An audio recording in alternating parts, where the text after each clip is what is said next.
Bem-vindo ao nosso estudo da lição da Escola Sabatina, oferecido pela editora adventista Sá Feliz e a Igreja do UNASP São Paulo. O tema desta semana é Cuidado com a cobiça, e o verso para memorizar, Lucas 12, verso 15, que diz: Tenham cuidado e não se deixem dominar por qualquer tipo de avareza, porque a vida de uma pessoa não consiste na abundância dos bens que ela tem. O que é avareza ou cobiça? É o desejo incontrolável de possuir o que pertence a outra pessoa. Frequentemente a cobiça é mencionada na Bíblia entre outros pecados graves, como a idolatria, o roubo e o adultério. Ela é tão prejudicial que é tratada em um dos 10 mandamentos: não cobiçarás. Sabe qual é o maior fertilizante para a semente da cobiça? O descontentamento e a ingratidão. É o sentimento de que você sempre tem que ter algo mais para ser feliz. A pessoa está tão concentrada no que ainda não tem, que não consegue se alegrar e desfrutar plenamente daquilo que já tem. E o pior de tudo, a cobiça frequentemente tem como alvo coisas que pertencem a pessoas próximas. Domingo, o supremo pecado original? Como surgiu o pecado pela primeira vez no universo de Deus? Que pergunta difícil de responder, não? A história bíblica nos mostra que nasceu no coração de Lúcifer, um anjo perfeito criado por Deus. Não é que o mal tenha sido criado por Deus, mas é que o livre-arbítrio implica a possibilidade da desobediência. O primeiro pecado foi um pecado do pensamento. Lúcifer tinha uma posição tão exaltada na hierarquia celestial que ele cobiçou as honras que eram devidas somente a Deus. Qual a diferença entre desejar algo e cobiçar algo? Desejar algo que não possuímos e que seja valioso ou importante para a vida não é pecado. Você vê o carro novo de seu amigo e deseja ter um igual. É legítimo que você deseje e trabalhe por isso. O pecado começa quando o objeto desejado ocupa um nível de interesse e energia mais elevado do que as coisas espirituais. É aí que o objeto da cobiça passa a ocupar o lugar de Deus. O apóstolo Paulo escreveu, Colossenses 3:5, Mortificai, pois, os vossos membros que estão sobre a terra, a prostituição, a impureza, o apetite desordenado, a vil concupiscência e a avareza, que é idolatria. Avareza aqui é sinônimo de cobiça, o primeiro pecado no universo. Segunda-feira, algo amaldiçoado no acampamento. Um dos momentos mais gloriosos da jornada de Israel durante o Êxodo foi a vitória sobre a poderosa cidade de Jericó. Deus operou de forma poderosa e extraordinária. As enormes muralhas vieram abaixo. Aquela vitória seria um marco importante na conquista de toda a terra de Canaã. Quando as nações vizinhas souberam do grande feito, tremeram de medo dos hebreus. Mas aconteceu algo que interferiu nos planos de Deus. A orientação era que ninguém tomasse para si nenhum objeto de valor dos inimigos derrotados. Mas um sujeito chamado Acã cobiçou a capa e objetos de ouro e prata que ele encontrou. Pegou para si esses objetos e os escondeu.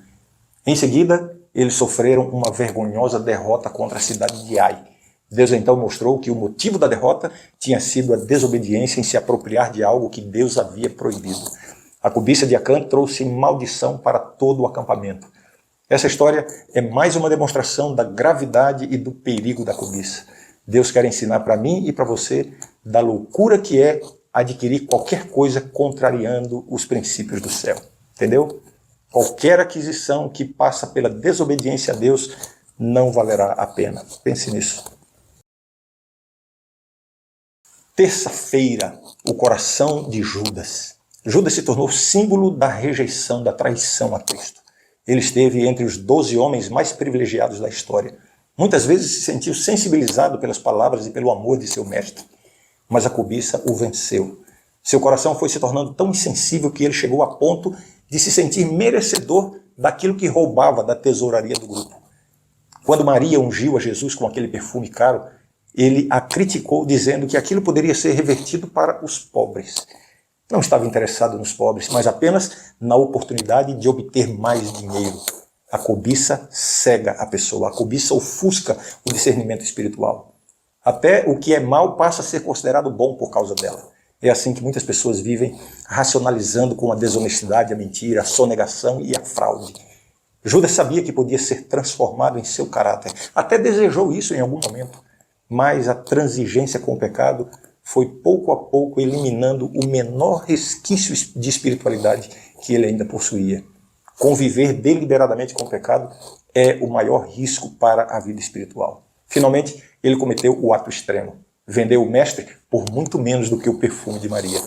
Que o exemplo dele sirva de advertência para mim e para você hoje. Quarta-feira, Ananias e Safira. Esse casal se sentiu grandemente entusiasmado com os acontecimentos daqueles dias. Depois do grande dia de Pentecostes, havia algo inexplicável acontecendo. As pessoas estavam experimentando um amor a Deus e pelo próximo como nunca. A igreja estava nascendo a passos largos. Assim como outros cristãos, o casal se propôs a dedicar parte de seus bens ao avanço da pregação. Venderam uma propriedade e prometeram entregar o valor completo à igreja. Mas quando pegaram o dinheiro na mão, veio a cobiça. É isso que acontece com muita gente que faz planos maravilhosos de sociedade com Deus. A fidelidade dura até verem o dinheiro. Começam a fazer as contas e a calcular o mínimo que podem dedicar a Deus e aos necessitados. Ananias e Safira foram castigados por terem mentido a Deus. Não significa que vai acontecer o mesmo hoje, mas o exemplo deles é uma lição de que com Deus não se brinca. Eles poderiam ter prometido dar menos à igreja, nenhum problema. O problema é quando você permite que o seu apego ao dinheiro leve você a transgredir a vontade de Deus para a sua vida. Não renuncie à sua fidelidade a Deus por causa de alguma vantagem financeira. O compromisso com Deus sempre deve vir em primeiro lugar. Quinta-feira, vencendo a cobiça. Pode-se dividir o pecado em duas categorias, os pecados externos e os pecados internos. O pecado externo é aquele que passa por uma decisão e um ato ou uma atitude visível. Estamos falando aqui da mentira, do roubo, do adultério e de outras transgressões que podem ser vistas ou percebidas exteriormente. O pecado interno é menos óbvio e justamente por isso se torna muito mais perigoso.